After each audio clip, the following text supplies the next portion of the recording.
நீங்கள்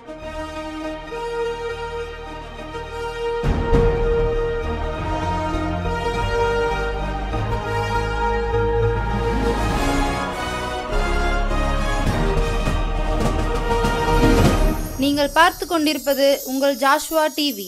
சகல ஜனங்களுக்கும் நற்செய்தி.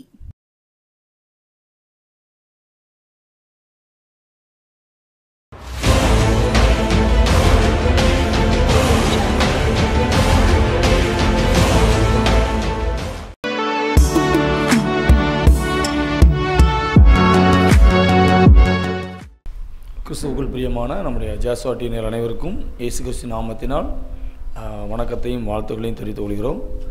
கர்த்தர் தாமே இந்த நாளை ஆசீர்வதித்து தருகிறதற்காய் ஏசப்பாவுக்கு நன்றி நம்ம சொல்கிறோம். மறுபடியுமாய் நம்முடைய ஜாஷ்வா டிவியில் இந்த வாரம் செய்தி கொடுக்க கர்த்தர் கிருபை செய்தார். ஏசப்பாவுக்கு ரொம்ப நன்றி.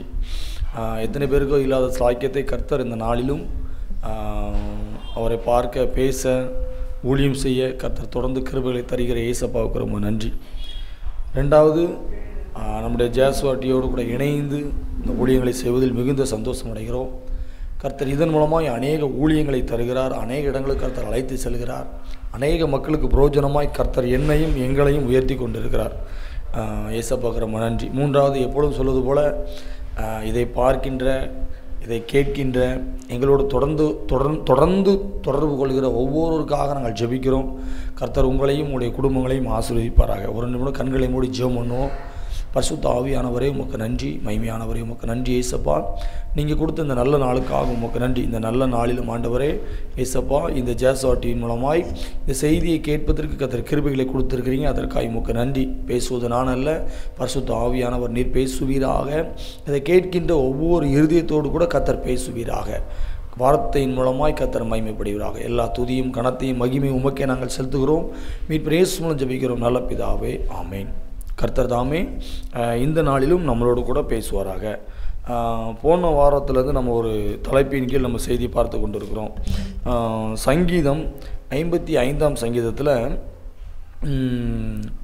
17வது வசனம் 18வது வசனம், அதாவது 55ஆம் சங்கீதம் 17வது வசனம், அந்தி சந்தி மத்தியான வேளையில் நான் தியானம் பண்ணி முறையிடுவேன், அவர் என் சத்தத்தை கேட்பார். தேவனாய கர்த்தர் நம்முடைய சத்தத்தை கேட்கிறார். மனிதர்கள் எப்படி கேட்குறாங்களோ கேட்கலையோ நமக்கு தெரியாது. மனிதர்கள் இன்றைக்கி கேட்கலாம், இல்லை ஒன்று சொல்லலாம், நாளைக்கு செஞ்சு தரேன்னு சொல்லலாம், ஆனால் மறந்துடுவாங்க. ஆனால் நீங்களும் நானும் ஆராதிக்கிற தேவனாய இயேசு கிறிஸ்து அவர் நம்முடைய ஜெபத்தை கேட்கிறார். ஒரு நாளும் நம்முடைய ஜெபத்தை வேண்டாம் என்று சொல்ல மாட்டார். அவர் நமக்கு வைத்திருக்கிற கிருபைகளை அவர் நினைச்ச மாட்டார், எடுக்க மாட்டார். அந்த அளவுக்கு நம்முடைய ஜெபத்தை கேட்கிறவர், நம்முடைய சத்தத்தை கேட்கிறவர் நம்முடைய தேவனாகிய கர்த்தர். போன வாரத்தில் நம்ம ஒன்று கேட்டோம், என்னத்தை கேட்கணும். இந்த 2025 ஏசப்பா, நீர் என்னுடைய சத்தத்தை நீர் கேட்கிற தேவன், என்னுடைய ஜெபத்தை நீர் கேட்கிற தேவன்.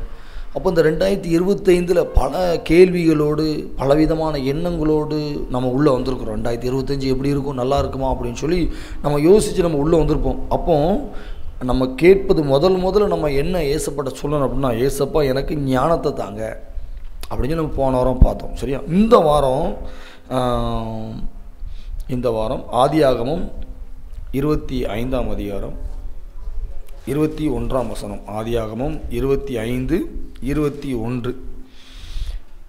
இதில் யார் இருக்கு அப்படின்னா, மலடியாக இருந்த தன் மனைவிக்காக ஈசாக்கு கர்த்தரை நோக்கி வேண்டுதல் செய்தான். கர்த்தர் அவன் வேண்டுதலை கேட்டலினார். அவன் மனைவி ரெபெக்காள் கற்பம் தரித்தாள். ஆபிரகாமோட மகன் பேர் ஈசாக். ஆபிரகாமை ஆண்டவர் பலவிதமாக ஆசீர்வதித்தார்.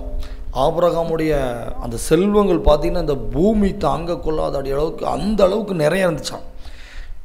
ஆபிரகாமோட பையன் பேர் ஈசாக். ஈசாக் தன் மனைவி ரெபேக்காளுக்காக நினச்சினான், ஜெபிக்கிறான். குழந்தை இல்லை என்று சொல்லி நமக்கு ஒரு சிலவங்க தெரிஞ்சவங்க இருக்கலாம், நம்முடைய வீட்டில் இருக்கலாம், நம்முடைய உறவினர்கள் இருக்கலாம். அவங்ககிட்ட நீங்கள் பேசி பாருங்கள், அம்மா கல்யாணம் முடிஞ்சு எவ்வளோ நாள் ஆச்சு, எத்தனை மாதம் ஆச்சு, எத்தனை வருஷம் ஆச்சு, இதனால் உங்களுக்கு நீங்கள் எப்படி இருக்கிறீங்க நீங்கள் கேட்டிங்கன்னா அவங்களால பேசவே முடியாது. ஏன் அப்படின்னா ஒரு ஒரு ஒரு ஒரு ஒரு கூட்டமாக இருக்கிற இடத்துல, ஒரு சபையில், ஒரு முக்கியமான நிகழ்ச்சிகளில் போய் முன்ன அவங்க நிற்க முடியாது. கேட்பாங்க, நீ எதுக்கு முன்ன வார, உனக்கு தான் குழந்தை இல்லையே, நீ ஒன்றுமே இல்லையே அப்படின்னு சொல்லி அப்படியே சொல்லுவாங்க. அதனால் வெட்கப்பட்டு அவமானப்பட்டு ஒரு சில வார்த்தைகள் கூட பேச முடியாமல் சொந்த குடும்பத்தில் கூட அவங்க என்ன செய்வாங்க, தள்ளி நிற்பாங்க. அப்போ இன்றைக்கு கர்த்தர் உங்களோடும் என்னோடும் பேசுகிற ஒரு தெளிவான ஒரு வார்த்தை, அவர் உங்களுடைய சத்தத்தை கேட்கிறார். சரியா? அவர் உங்களுடைய சத்தத்தை கேட்டு அவர் உங்களுக்கு என்ன நன்மையை கொடுப்பாராம், உங்களை வெட்கப்பட விட மாட்டார் கர்த்தர். உங்களை நீங்கள் இன்றைக்கி ஒரு சில சூழ்நிலையில் இன்றைக்கி ஒரு சில மனிதர்கள் முன்பதாக நீங்கள் பார்க்குற தொழிலில், வியாபாரத்தில், குடும்பத்தில், ஊழியத்தில், ஒரு சில காரியத்தில் கூட நீங்கள் வெட்கப்பட்டு அவமானப்பட்டு ஏதோ ஒரு காரியத்தில் தலை குனிஞ்சு நிற்பது போல் நிற்கலாம். இந்த ஈசாக்கும் பார்த்தீங்கன்னா அவ்வளவு செல்வ சீமான், அவங்ககிட்ட ஏராளமான பேர் வேலை பார்க்குறாங்க, ஆடுகள் மாடுகள் ஒட்டகங்கள்னு சொல்லி நிறைய இருக்குது. ஆனாலும் குழந்தை இல்லை. அவன் வெட்கப்படுறான். அப்படி கேட்பாங்களா, எப்படி பெரிய பெரிய ஆளுங்களான்னு கேட்பாங்க. இப்போ கடைசி அவன் என்ன செய்கிறான், என் தகப்பனாகிய ஆபிரகாம் கர்த்தரை நோக்கி கூப்பிட்டார், கர்த்தர் என் தகப்பனுக்கு வாக்குத்தத்தம் பண்ணினார், நம்முடைய ஜாதியை, அதாவது உன் இனத்தை, உன் குடும்பத்தை நான் வானத்து நட்சத்திரங்களை போலவும் கடற்கரை மணலத்தனை போலவும் நான் பெருக பண்ணுவேன்னு சொல்லி சொன்னார். அப்போ நான் ஜெபிப்பேன் அப்படின்னு சொல்லி ஈசாக்கு தன்னுடைய சத்தம் பேசுவதின் மூலமாய் கர்த்தரோடு கூட ஜெபிக்கிறான். அப்போ இதன் மூலமாய் சொல்ல வருகிறது என்னவென்று சொன்னால், நீங்கள் யாராக இருந்தாலும், கிறிஸ்தவர்களாக இருக்கலாம், கிறிஸ்தவர் இல்லாதவர்களாக இருக்கலாம், அதை பற்றி பிரச்சனை கிடையாது.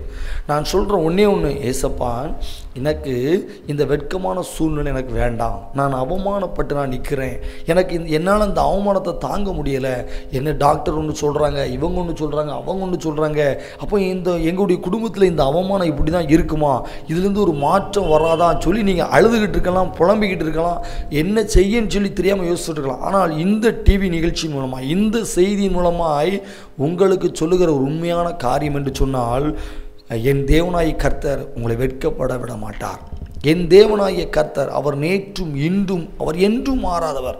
அவர் உங்களுக்கு கொடுக்கிற தேவன். அதை சொல்கிறாரு, கேளுங்கள் அப்பொழுது உங்களுக்கு கொடுக்கப்படும் அப்படி சொல்கிறாரு. கேட்கிறவன் எவனும் பெற்றுக்கொள்ளுகிறான் என்று சொல்கிறாரு. அதனால் நம்பிக்கையோடு விசுவாசத்தோடு உங்களுடைய சத்தத்தை உயர்த்தி நீங்கள் ஜெபம் பண்ணுங்க. ஏசப்பா என்னுடைய அவமானத்தை மாற்றி போடுங்க, என்னுடைய அவமானங்களை, வெட்கமான சூழ்நிலையை நீங்கள் மாற்றி போடுங்க என்று சொல்லி ஜெபிக்கணும்.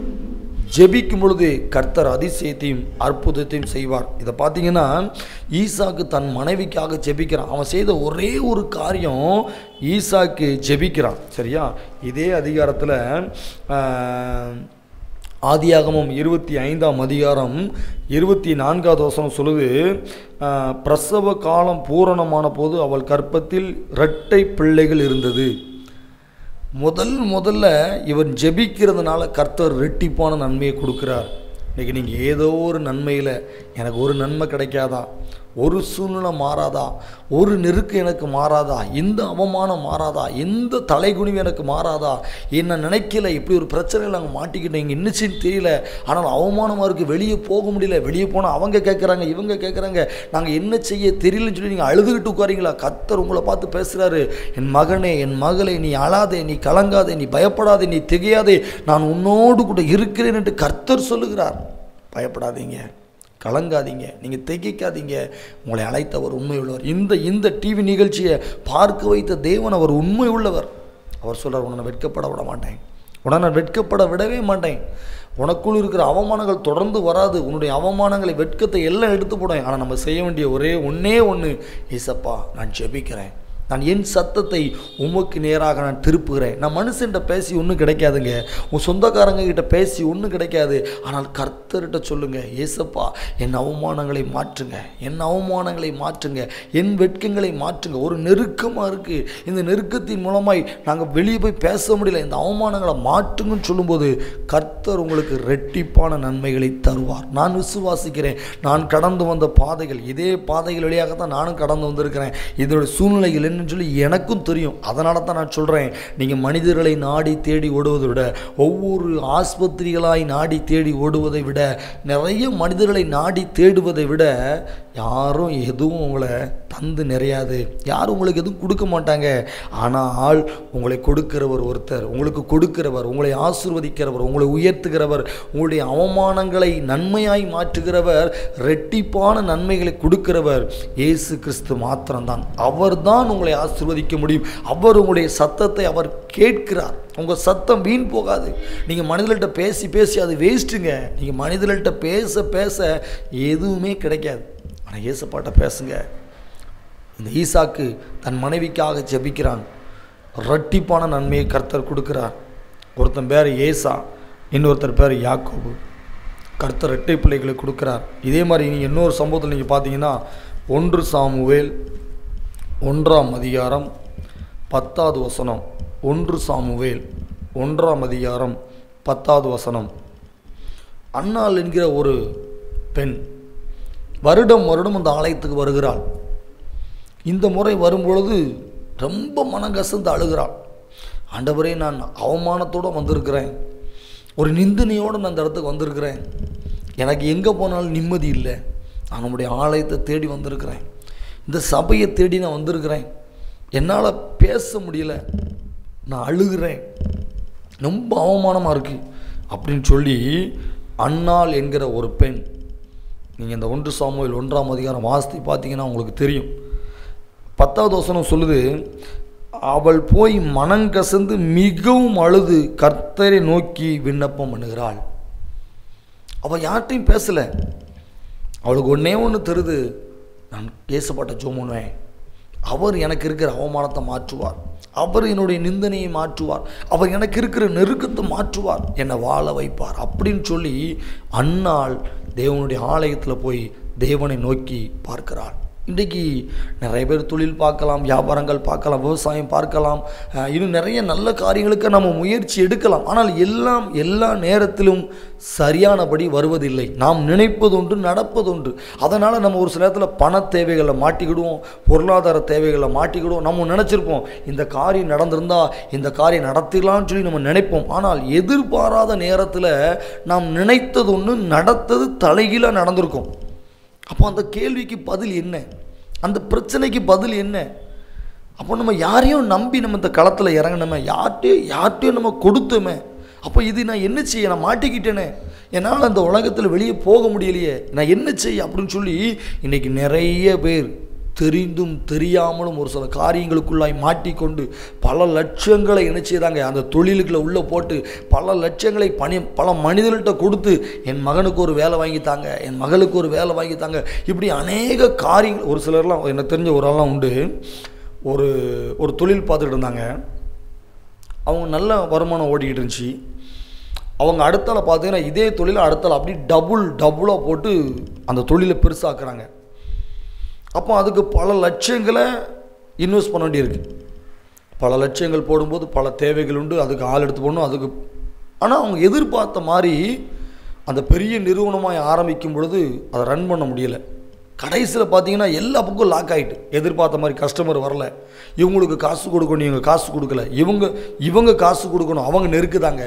அப்போ நிறைய பிரச்சனை வரும்போது கம்பெனி அடைச்சிட்டாங்க.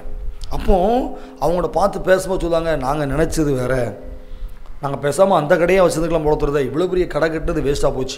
அப்போது அவங்க வெட்கப்படுத்திட்டு அவமானப்பட்டு வெளியே லாந்த முடியாமல், கடன்காரங்கக்கிட்ட பேச முடியாமல் நிறைய சூழ்நிலைகளை நெருக்கப்பட்டு உட்கார்ந்து. இதே போல் இந்த அன்னாள் என்கிற ஒரு பெண், தனக்கு குழந்தை இல்லை, நான் வெட்கப்படுகிறேன், என்னை பார்த்து எல்லோரும் இப்படி கேட்குறாங்க, எனக்கு வெட்கமாக இருக்குது அப்படின்னு சொல்லி தன்னுடைய நிந்தனையை நினைத்து அவமானத்தை நினைத்து மனம் கசந்து அழுகிறாள். கர்த்தர் அன்னாளின் ஜெபத்தை கேட்கிறாள். கர்த்தர் அன்னாளின் ஜெபத்தை கேட்டு 1 சாமுவேல் 1ஆம் அதிகாரம் 20வது வசனம் சொல்லுது, கர்த்தரிடத்தில் அவனை கேட்டேன் என்று சொல்லி அவனுக்கு சாமுவேல் என்று பெயரிட்டாள். கர்த்தர் ஏற்ற காலத்தில் அன்னாள் குழந்தை பெற்றெடுக்க கர்த்தர் கிருபை செய்தார். அவளுக்கு பேர் சாமுவேல் என்று பெயரிடுகிறார். இன்றைக்கு இதன் மூலமாய் சொல்லுகிற ஒரு காரியம், கர்த்தர் உங்களுடைய வெட்கத்தை மாற்றுவார். கர்த்தர் உங்களை வெட்கப்பட விட மாட்டார். ஏசப்பாட்ட கேளுங்க, இந்த நெருக்க வேண்டாம் ஆண்டவரே, இந்த வெட்கமான சூழ்நிலைக்கு வேண்டாம் ஏசப்பா, இந்த நெருக்கத்தின் பாதையில் நான் மாத்திரமல்ல, என் பிள்ளைகளும் இருக்கிறாங்க, என் மனைவி இருக்கிறாங்க. நாங்கள் என்ன செய்யணும்னு சொல்லி தெரியல. நீங்கள் இன்றைக்கி அழுதுகிட்டு இருக்கீங்களா? அதாவது ஒரு சிலர், அதாவது எல்லாருமே வெளி தோட்டத்துக்கு பார்க்கும் பொழுது நல்லா இருப்பாங்க, சரியா? வெளியே பார்க்கும் பொழுது, அவங்களுடைய வீடை பார்க்கும் பொழுது, அவங்க வச்சுருக்கிற கார் பைக்கை பார்க்கும் பொழுது, எப்போ அவங்களுக்கு என்ன, அவங்க நல்லா இருக்கிறாங்க அப்படின்னு சொல்லுவாங்க. ஆனால் அவங்க குடும்பத்தில் நீங்கள் ஒரு 5 நிமிஷம் 10 நிமிஷம் யார்ட்டையாவது நீங்கள் பேசி பாருங்கள். அவங்க சொல்லுவாங்க, எங்கள் வீட்டில் இவ்வளோ தேவைகள் இருக்குது, நாங்கள் இவ்வளோ கடனாளி ஆகிட்டோம், எங்கள் வீட்டில் இவ்வளோ பலகீனம் இருக்குது, எங்களால் வெளியே சொல்ல முடியல, வெளியே போக முடியல, இதை எப்படி அடக்க எங்களுக்கு முடியல, அவமானமாக இருக்குது, வெளியே தலை காட்டவே முடியல அப்படின்னு சொல்லுவாங்க. அதான். ஆனால் கர்த்தரை தேடுகிறவர்களுக்கோ, சங்கீதத்தில் அழகான ஒரு வசனம் உண்டு, சிங்கக்குட்டிகள் தாழ்ச்சி அடைந்து பட்டினியாக எடுக்கும் கர்த்தரை தேடுகிறவர்களுக்கோ ஒரு நன்மையும் குறைபடாது. நீ ஏசப்பா மாத்திரம் தேடுங்க, அவர் உங்களை வெட்கப்பட விடவே மாட்டார். ஒரு நாளும் உங்களை வெட்கப்பட விட மாட்டார். உங்களுக்கு இருக்கிற அவமானங்களை கர்த்தர் மாற்றுவார். நீங்கள் யாராக இருந்தாலும் சரி, நீங்கள் கிறிஸ்தவர்களா மற்றவர்களா எனக்கு அது தெரியாது. ஆனால் எனக்கு தெரிந்த ஒன்றே ஒன்று, நீங்கள் இயேசுவை நோக்கி பாருங்கள். நீங்கள் இயேசுவை மாத்திரம் நோக்கி பாருங்கள். இயேசுவே, என்னால் முடியாது, என்னிடத்தில் பலன் இல்லை, எங்ககிட்ட கொடுப்பதற்கு பணம் இல்லை, எங்ககிட்ட ஒன்றும் இல்லை ஆண்டவர். ஆனால் ஒன்றே ஒன்று இவங்க சொல்லித்தராங்க, இயேசுவை நோக்கி பாருங்கன்னு சொல்லித்தராங்க. இயேசுவை மாத்திரம் நோக்கி பாருங்கள். இயேசுவே, நீர் உண்மையான தெய்வமாக இருந்தால் எங்களுக்கு இந்த நெருக்கத்தை மாற்றி போடுங்க. எங்களுடைய குடும்பத்தில் இந்த வெட்கமான சூழ்நிலை இருக்குது, இந்த வெட்கம் எங்களுடைய குடும்பத்தில் வரக்கூடாது, இந்த வெட்கத்தை நீங்கள் மாற்றி போடுங்க, இந்த அவமானங்களை மாற்றி போடுங்க அப்படின்னு சொல்லி நீங்கள் என் தேவனாய கர்த்தரை நோக்கி பார்க்கும் பொழுது அவர் உங்களுக்கு இரட்டிப்பான நன்மையை தருவார். இதில் நம்ம இன்னும் சொல்லலாம், யோபுன்னு ஒரு மனிதர் உண்டு. யோபு தன்னுடைய பிள்ளைகளை இழந்து விடுகிறார், தனக்குண்டான ஆடு மாடுகள் ஒட்டகங்கள் அவர் இழந்து விடுகிறார். கடைசியில் யோபுவின் மனைவி சொல்கிறாங்க, நீர் இன்னுமா உம்முடைய உத்தமத்தில் இருக்கிறீர், உமக்கு இவ்வளோ நோய் வந்துட்டு, உங்கள் உடம்புல இவ்வளோ பிரச்சனை இருக்குது, நீர் இதுக்கு மேலே கர்த்தர்னு சொல்லிட்டு இருக்கிறீங்க, கர்த்தரை தூஷிச்சுட்டு உங்களுடைய உயிரை விடுன்னு சொல்லி யோபு 2ஆம் அதிகாரத்தில் 9வது வசனம் சொல்லுது. யோபு ஒரு கல்லை எடுத்து நினச்சிதான் சொரிதான், உடம்புல அவ்வளோ புண்ணு, அவ்வளவு நாற்றம், அந்த அளவுக்கு யோபு மாறிதான். அவ்வளோ வெட்கப்பட்டு நண்பர்கள்லாம் வராங்க, நீர் இப்படி இருந்த சீமானா, நீர் இவ்வளவு ஆஸ்தியில் இருந்த இவ்வளோ பெரிய மனிதரா, நீர் இவ்வளவு ஆடு மாடுகள் ஒட்டகங்கள் வச்சு உங்கள் பிள்ளைங்களாம் செத்து போயிட்டாங்களே, ஆனால் இப்படி இருந்தும் நீர் கர்த்தர் இன்னும் தூசிக்கலையே, மறுதளிக்கலையே அப்படின்னு சொல்லி நண்பர்கள் சொல்கிறாங்க. நண்பர்கள் நிறைய பேசுகிறாங்க. ஆனால் தன்னுடைய மனைவி சொல்கிறான், நீர் இன்னுமா உத்தமத்தில் இருக்கிறீர், ஆண்டவரை தூசிச்சுட்டு செத்து போகிறோம் அப்படிங்கிறான். இன்றைக்கி ஒரு சில குடும்பத்தில், ஒரு சிலருடைய வாழ்க்கையில் தன் மனைவியே சொல்லலாம், தன் கணவன் சொல்லலாம், நம்முடைய அம்மா அப்பாவே சொல்லலாம், நீ இன்னுமாயா இப்படி இருக்க, நீ இருக்கிறதுக்கு செத்து போயிடலான்னு சொல்லி நேரில் சொல்லுவாங்க. அப்படிப்பட்ட வெட்கமான சூழ்நிலைகளுக்குள்ளாய் நீங்கள் இருந்தாலும் கர்த்தர் உங்களோடு கூட பேசுகிறார். உங்களோடு கூட பேசுகிறார். எனக்கு தெரிந்த ஒரு நபர்லாம் உண்டு, தன் மனைவி சொன்ன ஒரு வார்த்தையின் மூலமாய் அவர் மிகவும் கஷ்டப்பட்டு, நான் வேறு யாரும் சொன்னால் நான் வருத்தப்பட மாட்டேன், அவங்க சொல்கிறதே எனக்கு வெட்கமாக இருக்குது, ஆனால் என் மனைவி சொல்லுகிறார், என் மனைவி நான் சொல்லும்போது நான் யார்கிட்ட போய் நான் சொல்லுவேன்னு சொல்லி இந்த சூழ்நிலையை எனக்கு ஒரு நபரோடு நான் பேசியிருக்கிறேன். இன்றைக்கி ஒரு சில குடும்பங்கள் அப்படி இருக்குது. ஆனால் ஆண்டவர் சொல்லுகிறார், உன்னை வெட்கப்பட விட மாட்டேன், உன்னை வெட்கப்பட விட மாட்டேன். இந்த வெட்கம் உங்களுடைய வாழ்க்கையில் தொடராது. நம்ம செய்ய வேண்டிய ஒன்றே ஒன்று, தேவனை நோக்கி பாருங்கள், இயேசுவை நோக்கி பாருங்கள், அவர் உங்களுடைய வெட்கத்தை மாற்றுவார். நானே நிறைய சாட்சி சொல்லலாம். இந்த இடத்துல இப்போ நிற்பது தேவனுடைய கிருபை. எத்தனையோ அவமானங்கள் வந்தது, எத்தனையோ பிரச்சனைகள் வந்தது, எத்தனையோ விதமான நெருக்கங்களுக்குள்ளாய் நான் மாட்டியிருந்தது போலலாம் இருந்தது. ஆனால் கர்த்தர் என்னை வெளியே கொண்டு வந்து அந்த அவமானங்களை மாற்றி, அந்த வெட்கங்களை மாற்றி, அந்த கடினமான சூழ்நிலைகளுக்குள்ளே இருந்த என்ன ஆண்டவர் என்னை எடுத்து இப்போ பேச முடியாத கர்த்தர் கிருபை செஞ்சுருக்கிறார். சும்மா நான் ஏதோ எழுதி வச்செல்லாம் பேசலை, வசனத்தை மாத்திரம்தான் எழுதி வச்சுருக்கிறேன். என் அனுபவத்தோடு நான் பேசுகிறேன். கர்த்தர் எனக்கு செய்த நன்மையோடு நான் பேசுகிறேன். உங்களை அழைத்தவர் உண்மை உள்ளவர், அவர் பேசுகிற தெய்வமாக இருக்கிறார். ஒன்றே ஒன்று சொல்கிறார், உங்கள் சத்தத்தை கர்த்தர் கேட்கிறார். உங்கள் சத்தம், அதாவது உங்கள் ஜெபம், நீங்கள் வாய் திறந்து பேசுகிற உங்களுடைய வார்த்தையை என் கர்த்தர் கேட்கிறார். மனிதர்கள் மதிக்க மாட்டாங்க, மனிதர்கள் உங்களை மனுஷனாகவே நினைக்க மாட்டாங்க, மனிதர்கள் உங்களை ஒரு பொருளாக கூட நினைக்க மாட்டாங்க. ஆனால் கர்த்தர் உங்களை வலது கையில் வச்சிருக்கிறார், உள்ளங்கையில் வச்சிருக்கிறார், உங்களுடைய கண்ணீரை துடைக்கிறார், உங்களுடைய வியாகுலங்களை போக்குகிறார், உங்களுக்கு இருக்கிற அவமானங்கள் எல்லாத்தையும் கர்த்தர் மாற்றுகிறார். நீங்கள் விசுவாசிக்கிறீங்களா? நீங்கள் விசுவாசிக்கிறீங்களா? நீங்கள் விசுவாசிங்க. ஒரு வெட்கம் உங்களுடைய வாழ்க்கையில் இனிமேல் வராது. நீங்கள் செய்ய வேண்டிய ஒன்றே ஒன்று, ஏசப்பாட்ட ஜெபம் பண்ணுங்க. ஏசப்பா, நான் இவ்வளோ வெட்கத்துக்குள்ளே இருக்கேன், நான் இவ்வளோ பாடுகளுக்குள்ளே இருக்கிறேன், நான் இவ்வளோ பிரச்சனைகளுக்குள்ளே இருக்கிறேன், என்னால் வெளியில் ஆந்த முடியலை, என்னால் பேச முடியல, ஒருத்தர் கேட்கும்போது என்னால் நினைச்ச முடியல, சொல்ல முடியலை. எனக்கு எந்த வெட்கத்தை மாற்றுங்க, எந்த அவமானங்களை மாற்றுங்க, இந்த சூழ்நிலையை மாற்றுங்கன்னு சொல்லி நீங்கள் ஜெபம் பண்ணுங்க. யோபு தன் சிநேகிதருக்காக கர்த்தரை நோக்கி ஜெபம் பண்ணுறான். யோபு தன் நண்பர்கள் நிறைய அந்த நண்பர்கள் எல்லாரும் அவமானமாக பேசுகிறாங்க. ஆனாலும் யோபு என்ன செய்கிறார்? தன் நண்பர்களுக்காக கர்த்தர்ட்ட ஜெபம் பண்ணுறாரு. தன் நண்பர்களுக்காக கர்த்தர்ட்ட ஜெபம் பண்ணதுனால கர்த்தர் யோபு ஆசீர்வதிக்கிறார். யோபு 42ஆம் அதிகாரத்தில் ஒரு வசனம் சொல்லும், யோபுவின் முன்னிலைமையை காட்டிலும், யோபு முதல்ல இருந்த வாழ்க்கையை காட்டிலும் யோபுவின் அடுத்த வாழ்க்கை எல்லாம் இரட்டிப்பான நன்மை, எல்லாம் இரட்டிப்பான நன்மைகளை கர்த்தர் கொடுத்தார். 14,000 ஆடு அப்படி நிறைய இதில் இருக்குது. எல்லா விதமான நிறைய ஆசீர்வாதங்களை கர்த்தர் கொடுத்தார். இன்றைக்கும் நீங்கள் வெட்கத்தோடு இருக்கலாம், அவமானத்தோடு இருக்கலாம், என்ன செய்ய வாழ வழி தெரியாமல் உட்கார்ந்துருக்கலாம், இல்லை யார்கிட்ட சொல்ல அப்படி இப்படி நீங்கள் யோசிச்சுட்டு இருக்கலாம். கர்த்தர் உங்களோடு கூட பேசுகிறார். கர்த்தர் உங்களோடு கூட பேசுகிறார். அழாதீங்க, கவலைப்படாதீங்க. கர்த்தருடைய கண்ணீரை துடைக்கிறார். கர்த்தர் உங்களுக்கு பலன் தருகிறார். கர்த்தர் உங்களுக்கு சுகம் தருகிறார். வெளியே சொல்ல முடியாத வியாதியோட கவலையோடு உட்கார்ந்துருக்கிறீங்களா? கர்த்தர் உங்களோடு கூட பேசுகிறார்.